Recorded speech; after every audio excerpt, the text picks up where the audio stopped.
আজকে আমরা সবাই বলি আমরা মুসলিম, আমরা ইসলাম গ্রহণ করেছি, কালিমা শাহাদার মাধ্যমে আমরা বলি আশহাদু আল্লা ইলাহা ইল্লাল্লাহু ওয়াহদাহু লা শারীকা লাহু ওয়া আশহাদু আন্না মুহাম্মাদান আবদুহু ওয়া রাসূলুহু।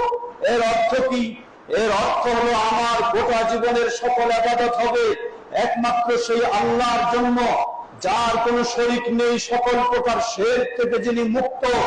দ্বিতীয় হলো ওয়া আশহাদু আন্না মুহাম্মাদান আবদুহু ওয়া রাসূলুহু।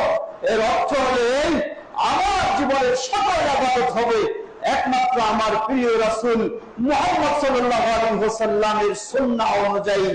এটাই যখন একজন মুসলিমের শিক্ষা, এটাই যখন একজন মুসলিমের স্বীকৃতি, এটাই যখন একজন মুসলিমের বক্তব্য, এটাই যখন একজন মুসলিমের ঘোষণা।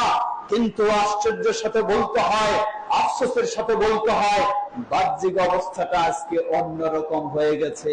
আমরা সেই এক আল্লাহর ইবাদত ভুলে গিয়ে আমরা আজকে মাজারের ইবাদতে ব্যস্ত হয়ে গেছি। নাউজুবিল্লাহ।